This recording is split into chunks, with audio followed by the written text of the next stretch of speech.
Go home, go hard, go home. Touchdown like the end zone. When the circle turn to my home, can't get me out of my zone. Go hard, go home, go hard, go home.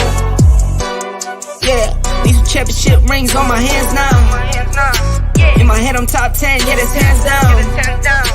You a squad, know you're looking man down. Funny how foes turn to friends now. Drive a race car like a Atari now. Call filling up, I need product again. Treat the business like a playground, might slide on you. Don't me wrong, might slide on you. Do a backflip, cause I'm mad rich. I'm the definition of what that is. Go hard, go home, go home, go hard, go hard, go home, go hard, go hard, go home, go home, go hard, go hard, go home. Touchdown like the end zone. When the circle turn to my home, can't get me out of my zone. Go hard, go home. It's morning time.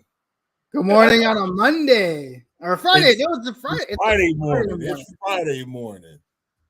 So we're going to be trying a couple things over the next few weeks actually. Probably do some morning shows. Normal days. Thursday, I was traveling yesterday, so I had to delay it to today. But we're gonna try some new things here. But welcome to the Longhorn Fan Battle podcast. Yes. I'll be your host tonight, Arish, with your boy Tim Wayne. Tim, how you doing today, man? On a Friday, football's finally back. How you doing? Football is back. Actually, wild game last night in the NFL realm. Great game. Definitely thought it was over during halftime. But that to bring us right on over into a football Friday, getting ready to address the fan bases in the Houston Cougars. I don't know when the last time we even played the Houston Cougars, but it's been a while. Years ago. Right. In the Southwest Conference days. Right. But the game is sold out, 3:30 kickoff, so we're right after that Penn State game. again, a lot of games like we discussed last week, a lot of things unfolding right before our eyes every week. So again, this is a major game, even though Houston is not necessarily ranked. We seen them beat a team last week. We seen them beat West Virginia live last week. So that was crazy. Right.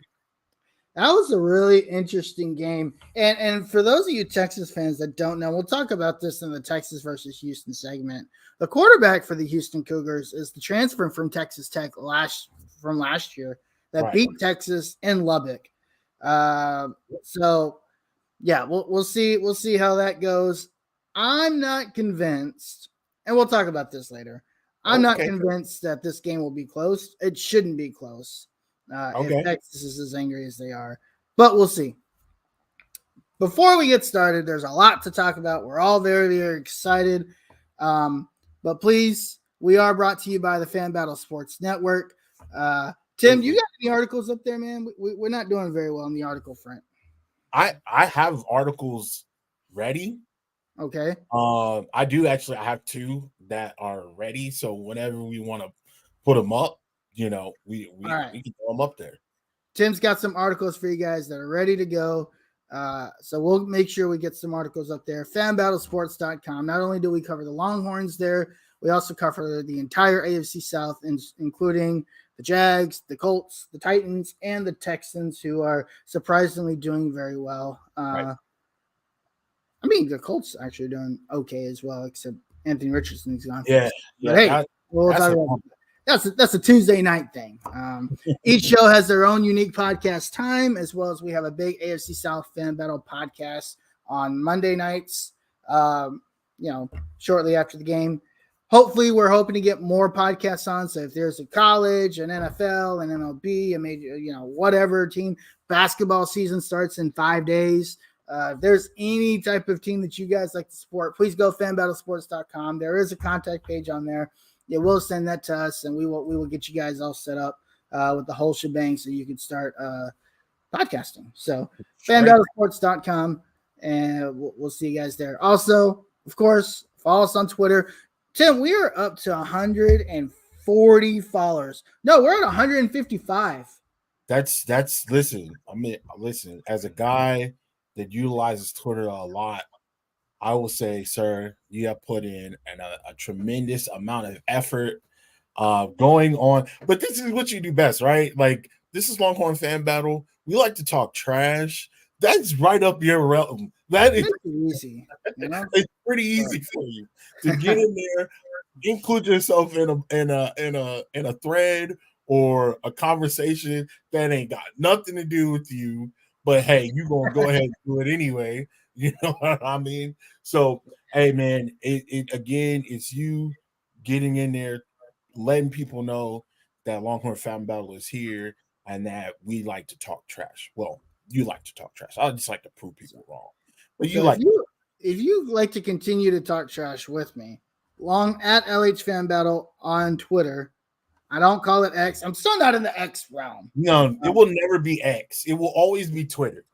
I really have a theory that Elon Musk will no longer own this platform in about a year or 2. I mean, you're probably not the only one that thinks that. So, right. He hasn't done much to improve the platform, to be honest. But not at all. But yeah, follow us on Twitter at LH Fan Battle.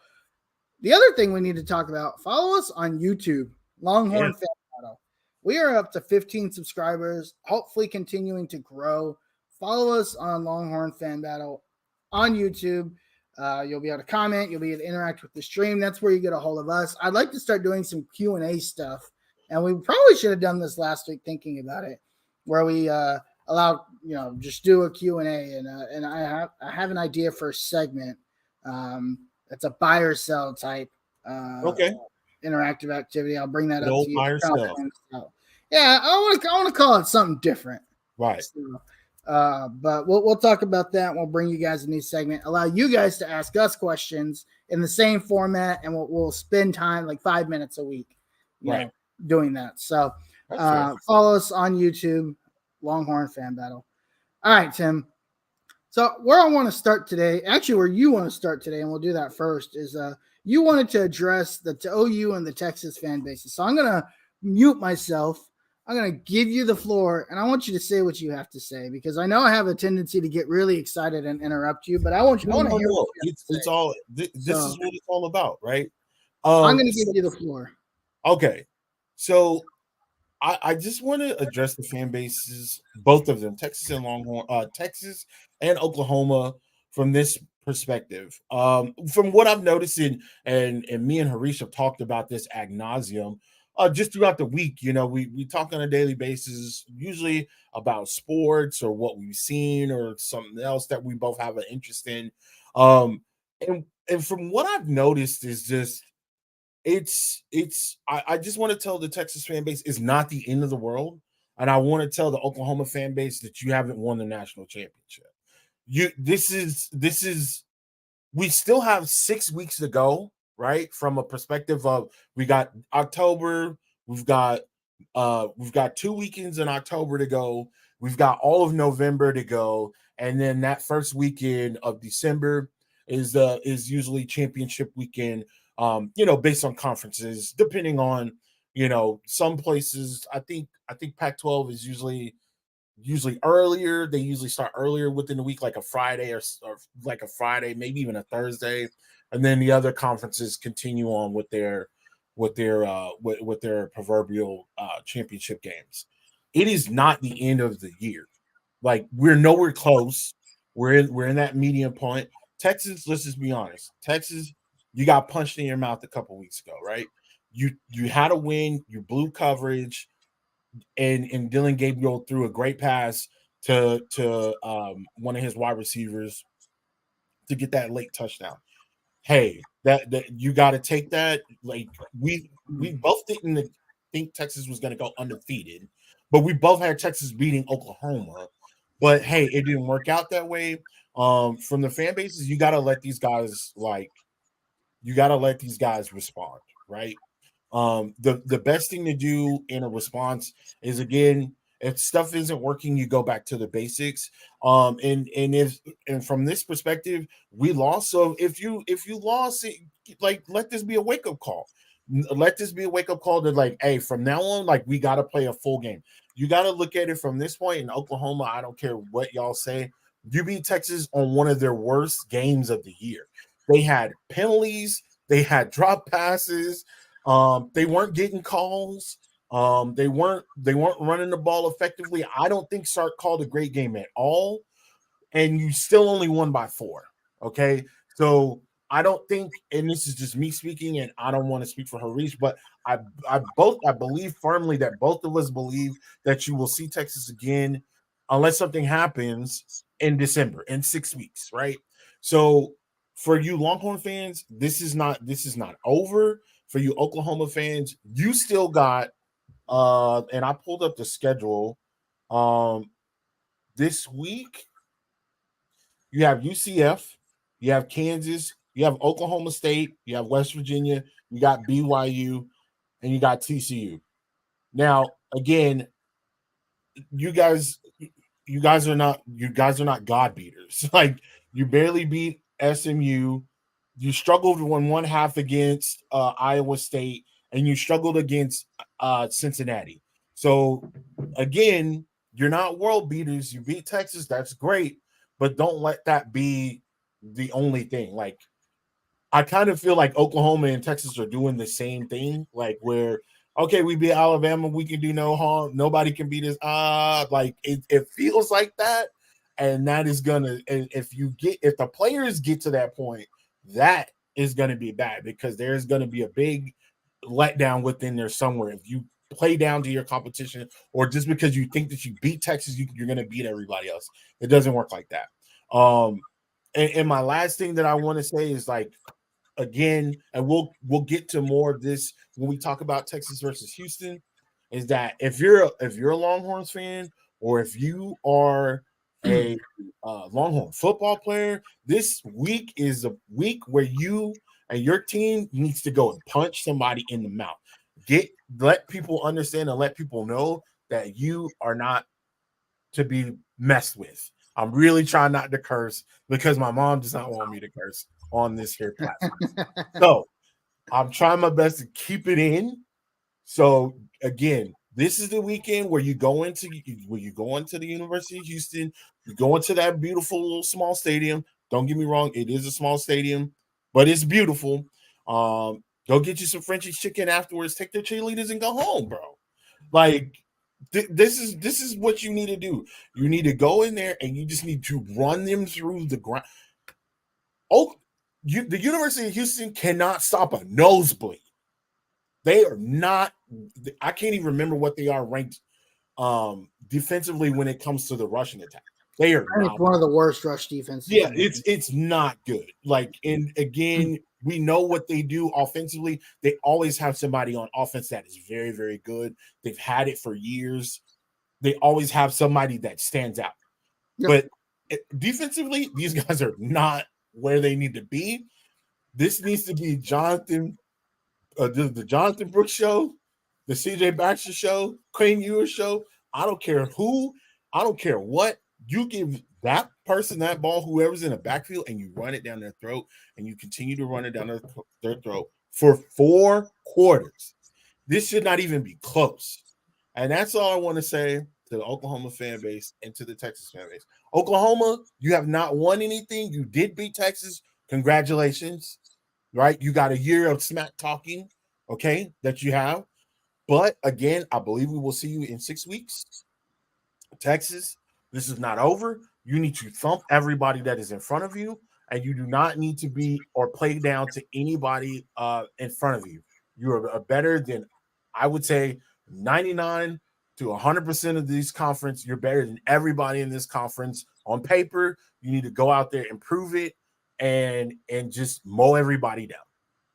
There's no room for mistakes, honestly, and I don't know how you feel, Harish. There's no more room for – this is the middle of the season. You've got that one loss. There's no more room for mistakes. There's no more playing down to your competition. There's no more we should have done this and we're going to cover this in the next segment. We should have ran Jonathan Brooks, but we didn't get him involved. We should have did – that is out of this window. You have to be perfect on every offense, special teams, defense. You got to be perfect on all of them. I was pulling up the current ratings, I guess, in the Big 12, the standings. Texas is currently tied for 3rd in the Big 12. Oklahoma State, Texas, Kansas State, West Virginia. Right. Iowa State, for whatever reason, however reason, is currently 2nd in the Big 12. So if the Big 12 ended today, the Big 12 championship would be Iowa State versus Oklahoma, which is something I don't want. Because that will be a blowout. Right. Iowa State beat Cincinnati. Iowa State has been beaten Oklahoma State. Lost to Oklahoma. Right. I think Iowa State will win this weekend. They're off this week, and then they play Baylor next week. Iowa State's an interesting – that game in Ames on November 18th is starting to look interesting. It can be important. It can definitely be important. That could be the second place game.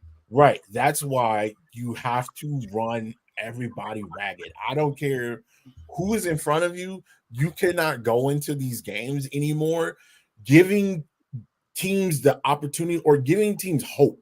One of my articles that I wrote about, and it's a little old now, but like we talked about it at the beginning of the season, right? Everything right now, like when you start a football season, whether it's college, pro football, high school, it doesn't matter, little league, it's all about hope, right? You hope is the number one drug, right? You hope that your team stays healthy so that they don't have to worry about dabbling in free agency or dabbling in making a trade to get certain play to cover this player that got hurt. And we all know football injuries are a part of it. Like injuries are a part of the game.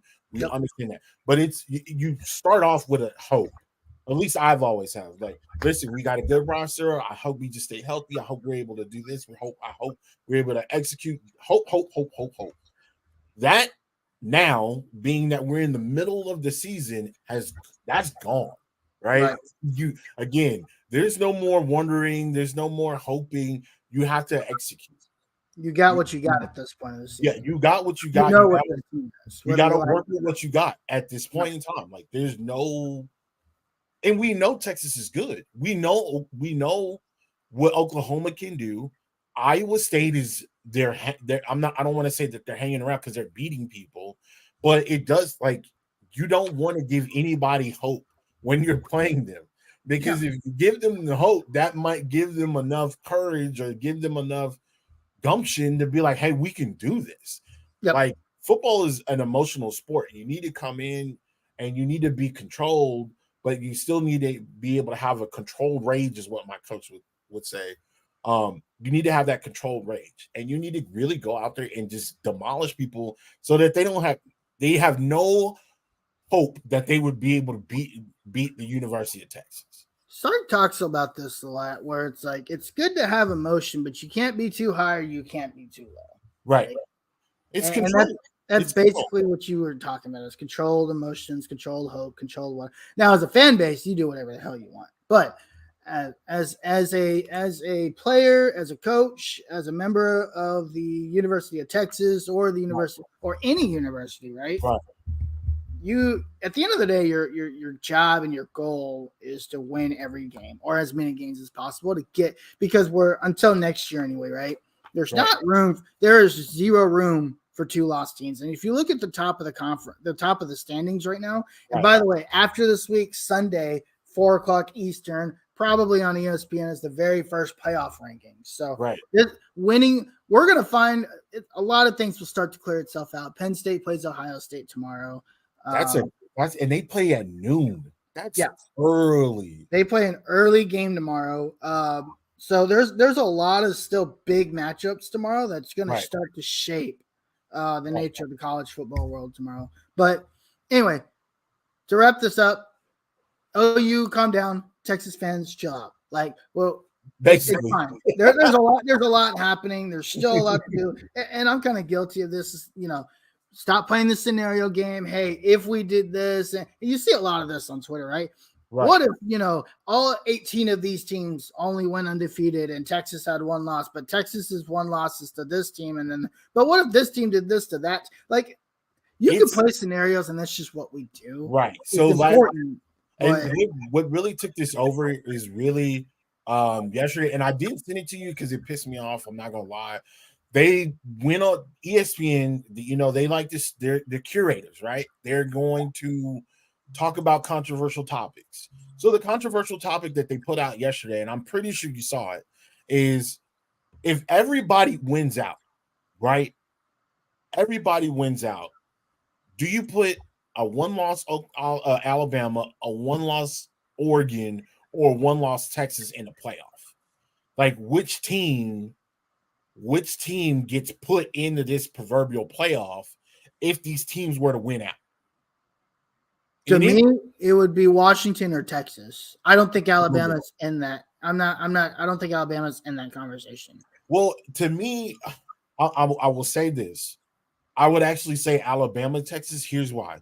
If Alabama has 1 loss and they won the SEC, that means they beat Georgia.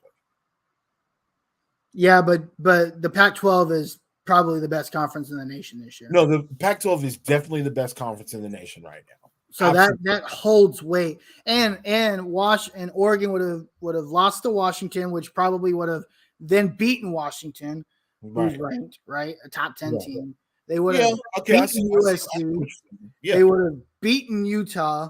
They would have you're stacking ranked wins. Right. Texas is on the downside of this. What Texas needs is they need to win out and hope Washington and Oregon lose a couple because they all kind of kill each other, right? Yeah. That's what Texas needs, because if the Pac-12 champion wins out, now if Alabama wins out and Texas wins out, then I think Texas gets in over Alabama because they hold the head-to-head win. So, I think Alabama loses tomorrow in Tennessee. Whoa! To Tennessee, I think they lose to LSU. So that's 3 losses. That's 3 losses. Jeez. And at the beginning of the season, I thought Alabama would lose 4 games this year. I did not think this was a good Alabama team. Right. But anyway, I don't care about Alabama. We're not talking about Alabama. Let's move on. OU, calm down. Texas, calm down. on to the next one. All right. We were going to talk about this last week, but I want to talk about this really briefly today. Right. And I want to address one comment. And it seems to be a recurring theme. You kind of already talked about it a little bit early in the show about, I should have done this, or I should have done that, or I would have done this. Sark mentioned two things in his press conference last week, and he kind of touched on it again this week. Right. In regards specifically to the Texas game. And I think it's one of the more frustrating things I have about Sark. I love Steve Sarkisian. I do think he's the right guy for the job. Yeah, I do think he's going to bring a national title to Texas someday. Yeah, I believe so. But he still says things that frustrate me. One of the things that stuck out in his press conference last week was, I wish I would have played Jonte Cook more, because I think he would have provided us with something that we didn't have on the field. And here's the thing about that. It tells me two things. Number one, Jonte Cook is not playing because he can't catch the ball or he can't run routes. That's actually what he does the greatest, right? That's why he's a 5-star. And for those of you that don't know, Jonte Cook is the 5-star wide receiver from DeSoto, Texas, that Texas picked up late in the recruiting game last year. Committed to Texas late, enrolled early, has been here since the spring. Had a couple flashes. He could have been an Aggie right now. Could have been an Aggie, but he knew Jimbo Fisher couldn't coach a fishing pole, so comes Steve Sarkisian. But anyway, it's comments like that, and then this whole infatuation with CJ Baxter and I didn't hear it this week, which I was kind of impressed with. I think he's starting to ride the Jonathan Brooks train a little bit more, but this infatuation with CJ Baxter and with Jonte Cook, or with CJ Baxter, and with not using Jonte Cook, these are the types of things that frustrate me. And if we look at it, Ryan Wingo, who's a 5-star wide receiver, the number 3 wide receiver in the country, behind Micah Hudson, set to announce his decision next week. He's from Missouri. He was favoring Texas pretty much his entire recruiting cycle. And then probably the last 2 or 3 weeks, it's kind of slipped to Missouri, which makes sense. To be fair, Missouri has been playing really good ball these last couple of weeks. They have. And they I think they have one loss, 2 losses, maybe. One loss. They have one loss. But I think the bigger thing is they have a freshman 5-star as well. Or maybe he was a transfer. Who's actually the 5th best receiver in the nation right now. That really tall kid that's like mossing everybody right now. I can't remember that guy's name to save my life. I will find it here in a second. But and a lot of what we've been hearing is the reason why Ryan Wingo has changed his mind is because of how they're utilizing him versus the lack of utilizing guys like Jonte Cook. So, and hometown guy, he's from Missouri, so we had to expect that, Missouri was going to be in this pretty much for the long haul. Not saying that it's over, but all heads are turning towards that Ryan Wingo is going to commit to Missouri. Luther Burden III is his name. That's the guy. Guy he's special. That dude's good. That guy is good. When we were watching OU Texas, Missouri was just throwing haymakers. Okay, They had a shootout of a game. That kid stood out the most. So you watch that tape with Luther Burden, and then you hear the comments of Steve Sarkisian of like apologizing for not using Jonte Cook. Right? These are the reasons why we probably lose Ryan Wingo right now. And it's got to change. Like Steve Sarkisian cannot not use these guys. And he cannot regret not using them. Right. So that I thought that was really interesting. I still think him saying that he wouldn't change anything about the last drive of the game is interesting. Right. Again, I don't want to talk about OU anymore. I just wanted to get that out there. Steve Sarkisian, in order to get to that next level as a head coach, needs to do a couple of things. And that's really where this topic comes from. Okay. He's got to grow as a coach. He's got to be better at his time management because I thought it was really poor. We saw this in the first half against the Kansas game, in the Kansas game. Right. Yeah, you beat Kansas by 36. Like, who cares? But at the end of the day, you use those teams that you're blowing out in these specific scenarios to practice. Right. It's essentially more practice in a real life environment, right? Right. What you want to see when you get to an Oklahoma, when you get to a Kansas State, when you get to these better teams in the conference, what you do situationally should be practice against the worser teams in the conference. Right. You definitely want to have that opportunity to get those younger players some game time, especially if you have an opportunity where you are in a big, deficit, where you do have a big lead, where you can get your starters some rest, right? You definitely want to get your starters rest. You don't want anything to happen. You don't want a freak incident happening, just like with Quinn last year, where somebody just comes down on him wrong. If you look at the injury from last year when Quinn goes down, it wasn't a hard hit. It was just that he just so happened to fall directly on top of his shoulder. And of course, with the weight of your own body weight and somebody else's, I mean, anybody's shoulder, is gonna be injured. Whether he breaks a bone or if it's a bone bruise, they're both equally as bad. Right. So, again, when you get into situations like that, and look, I'm no coach.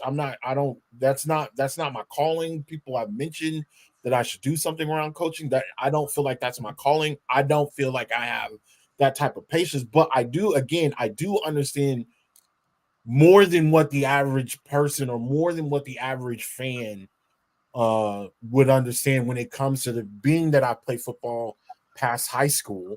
I do have more knowledge than what the average person would have. So I feel like I'm inclined to make those comments because I've seen it. So yeah, like you said, like Sark, I just think like Sark needs to be a lot more aggressive.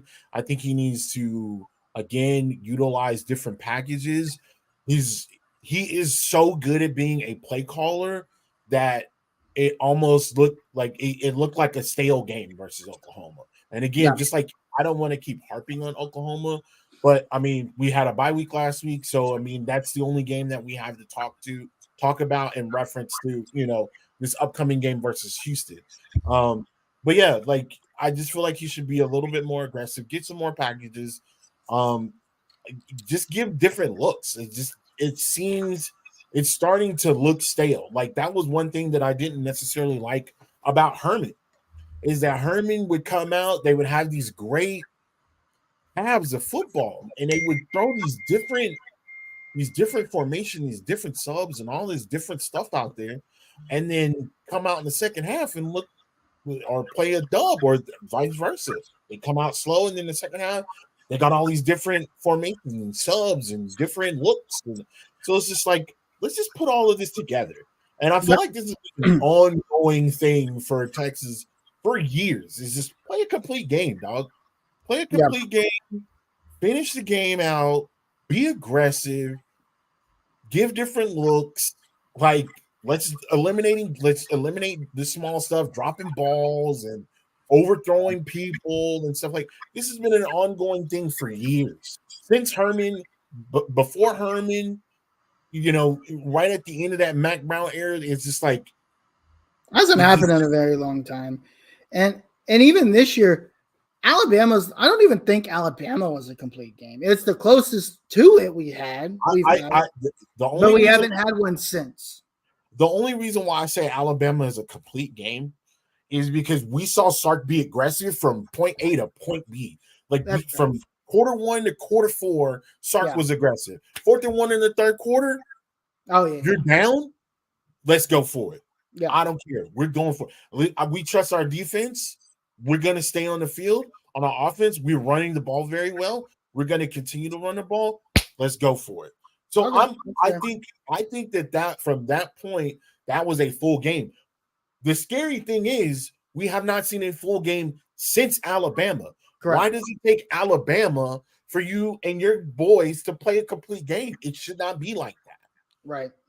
I know, I agree, and then it's the frustrating thing about Sark. It's not, but it's not just the play on the field. It's the coaching. It's Right. the Absolutely. inability to adjust. It's a multitude of things. So It's a those mindset.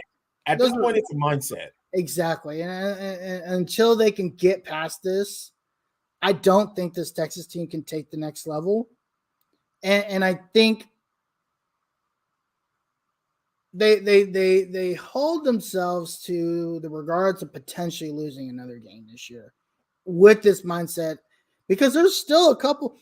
Listen, I don't think anybody on this. I still don't think anybody on this schedule is good enough to beat Texas, but Right. I think Texas is bad enough to beat themselves to where a couple of these games could get a little dicey. So here's the thing. This is the thing, Harish.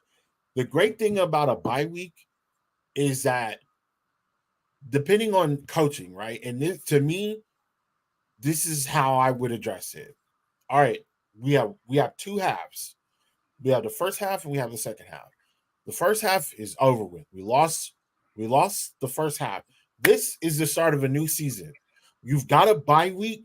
You've got an opportunity to restart what you started out with. Okay, we played great against Alabama. That was the second game. We laid a dud before the bye week. We need to fix some stuff. This is what we need to fix: X, Y, and Z. Sark is really good at it. Coming out of bye weeks, Sark is very good. He's always good about nipping things in the bud. I can't remember what game they had last week or last year, but they came out really, really good. And for the most of the year, outside of that TCU game, they play very well. So it was just like, here's another. They couldn't close games last year. Yeah, they couldn't close games, and then they can't open games this year. Right. Yeah, which is so strange. Yeah, it is very strange. But they got to a point after that bye week where they were starting to look good. They started to play better. They started to open and close games. Again, that freak game against TCU, I don't necessarily know what that was all about. That was a crazy game within itself. Yeah. Again, penalties. That was a weird game. Calls weren't being made, all types of stuff. But that's neither here nor there. This is the opportunity for them to start fresh, look at it as a new season, and go from there. Clear up all the mistakes. You have to forget Oklahoma. Yep. The media is not going to let that happen, but you have to put Oklahoma in the past. Yep. We can no longer talk about Oklahoma. They're going to, as they get interviewed, because they have been interviewed. Sark's been interviewed. They continue to talk about Oklahoma. They continue to ask about Oklahoma. Okay, so you didn't do this in Oklahoma. Again, we're talking about stuff that Sark mentioned a couple weeks ago. Comments that Sark mentioned a couple weeks ago. Like, you have to move past it, because if you don't and you get caught slipping, looking in the past, you go into Houston, you slip up. You go into Ames, you slip up. Now you're talking 2 losses. Now you're not talking about a playoff win. Now you're talking about, hey, you might get a New Year's Eve bowl. You know, you're playing against. You might play in Alabama again if they lose in that Peach Bowl. You might be in the I don't know, the Chick-fil-A. I don't know, whatever. The Texas Bowl. That's where we love to go. You might be in the Alamo Bowl playing against Utah or something, or USC. So it's not like you have an opportunity to start over again. This is the week where you start. Yep. You got to stay ahead of the course. You have one loss. If you win out, you end the Big 12 championship. So we've got to move on. We've both only have 5 minutes left. We've got to talk about Texas and Houston. But I will say that this team needs to the bye week didn't come at a better time. You know, they also need to get healthy. They also needed to do some other things. So let's move on. Let's talk about Texas versus Houston. Right. And again, I'm not going to go very extensive into this game. I'm not going to sit here and pretend like I know Houston. I don't think I've seen a single. I saw 3 snaps of Houston this year, and it was the 3 snaps that we saw live on the show last week. Right. Literally, I know nothing about this team except that they're new to the Big 12. Their quarterback is Donovan Smith, who was the quarterback of the Texas Tech Red Raiders last year that beat Texas in overtime in Lubbock. So if there's any motivation for these guys, it's to show that this guy isn't very good. He goes to Houston, who's now entering the Big 12. They're 3-3. Yeah, they're a 3-3 team, 1-2 in the conference. Just really, and again, I think this is going to be a blowout. So I want to make this brief. A couple of things that I want to mention. Houston can't stop a nosebleed on the ground. No, they cannot. I would think that Jonathan Brooks is probably going to have a pretty good game tomorrow. Right. I think CJ Baxter might also have a pretty good game tomorrow. I'm expecting the defense to have a pretty good game. They're terrible on third down. Now, I watched University of Houston football. They're again, they do have some. They like I said earlier, they've always had players in different spots, whether it be wide receiver, whether it be quarterback, defensive back, defensive end. They don't have that this year on the defense. They definitely have it. Again, we talked about the quarterback on the offensive side being a transfer. He's used to the big lights. He's played at Texas Tech. He's played Texas, Oklahoma, all the big teams that you can think of. He's played against them. And he's not having a bad year. But from an offensive standpoint, on offense, if Texas can get them in third and long, which is always a major key, right? You always want to get a team in a third and long. They're only completing 44%. 44%, and they're absolutely trash when it comes to converting on fourth down. I think they're like 2 of 12 of fourth down conversions, so they're not necessarily the greatest. They give up quite a few touchdowns. They give up quite a few rushing. They do not. They just cannot. Like you said, they can't stop a nosebleed.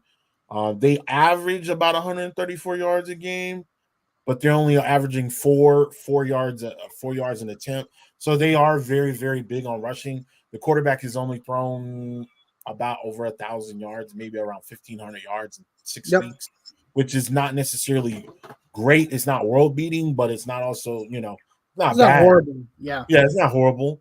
So again, kind of based off of what you're saying, I see Texas basically coming in. Again, if they can be aggressive on third down, be aggressive on third down situations, I can see Texas turning them. I can see U of H turning the ball over quite a bit, giving Texas that short yardage. We may not. CJ Baxter and Jonathan Brooks, they might have 75, 85 yards a clip. That's what I'm thinking. I'm thinking the way it's going to work out, Texas gets them backed up in their own end zone, and Texas has a short yardage situation and be able to work from there. That is to me, that should be the goal. Yeah. Again, we want Sark to be complete. We want him to be aggressive on offense. The defense has done all that they can. Let me give a little praise to that defense. They're not the greatest bunch, but they're damn sure better than what they were 2 years ago, where they were ranked 127th. Okay, and I think they're a top 15 defense in the country. Yeah, they're still a top 15 defense. We talked about Oklahoma last week. They did not give up a lot of offensive plays. Oklahoma had two really big runs with Dylan Gabriel, that 44-yarder, and then that broken coverage. I think it was also like a 50. But other than that, Oklahoma was pretty much covered. So the one thing the defense needs to focus on is tackling. They were very porous tackling. I would say the last two drives in that game against Oklahoma. Oh, absolutely. Especially that last drive. There was an opportunity to get, I think, not Nick Anderson. There was an opportunity to get Farouk out of bounds early in that drive where to continue the clock, because Oklahoma didn't have any timeouts. Right. There was a couple opportunities to keep guys in bounds, and they ended up getting they got a chunk full of yardage on one of those plays on that last drive. So definitely some things to clean up. I'm not saying that this Texas defense is perfect, because they're not. Right. I need to see a pass rush again because I haven't seen it in a couple weeks. Right. So Yeah. little things to clean up. But Tim, what do you have for the score of this game?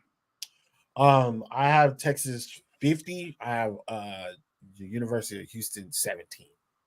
Okay. I actually have 45-13. That's crazy. Yeah. I think Texas asserts its dominance. I think you see a lot of short fields because of turnovers. Exactly. That's why I was You might mentioning. get a couple block punts in there. Right. Things like that. So, all right, Tim. Well, we got to wrap it up for the day. Yes, Where can we find you? You can find me at Tim Wayne on Twitter. At Tim Wayne at the bottom of that ticker right there. Look for me. Let's talk football. You want to talk college football? Let's talk college football. Let's talk pro. You want to talk pro? That's fine. Tell me who your Heisman candidates are, because that seems to be a thing right now. Everybody's talking about the Heisman candidates and things like that now. Hey, you want to talk about rankings? Who you got ranked? Feel free to reach out to me. Let's talk. Let's chit chat. Awesome. You can find me at the Uncle Gandhi on Twitter. You also find me at LH Fan Battle, and on Monday nights on the AFC South Fan Battle podcast, Tuesday nights on the Horseshoe Mob Fan Battle podcast, and of course your Thursdays probably in the mornings for the next couple of weeks. But Tim, enjoy the game tomorrow. I'll actually be in Houston for a wedding tomorrow, so I won't be in the stadium, but I'll be in the vicinity of Houston, so I'll definitely be watching. Real quick, Astros Rangers, man, tied 2-2. It's the Rangers live at Globe Life Field. They're game 5, pivotal game 5 today, about an hour and a half or so. So enjoy the games. This game dictates who goes to the World Series, right? Yeah, no, not this game. This series. It's a best of 7. It's a best of 7. Oh, okay. I thought this was a best of 5. I don't know why I thought that. I will say though, if the Rangers win today, they're going to win in Houston in 7, because Houston's terrible at home. If Houston wins today, it's over on Sunday. Houston's bats, to be fair, Houston's bats absolutely woke up. Against Texas the Rangers, and I had never seen anything like that. But Jesus, man, last night they put a whopping on the Rangers. So they did, but Texas has the bats to match that. Right. I still think Texas's bats are better than Houston's bats by a long shot. Actually. I mean, if you look at the stats alone, you can see that. Yeah, Houston is not as powerful as they have been in the past, but the Rangers have had some historic type numbers this year. They need to figure out a way to control Yordan Alvarez, because he's been killing Texas all series. But anyway, my name's Harish. That's my guy Tim Wayne. We got to get out of here. We'll see you next week. Peace. Till Gabriel. Go hard, go home. Touchdown like the end zone. When the circle turn to my home, can't get me out of my zone. Go hard,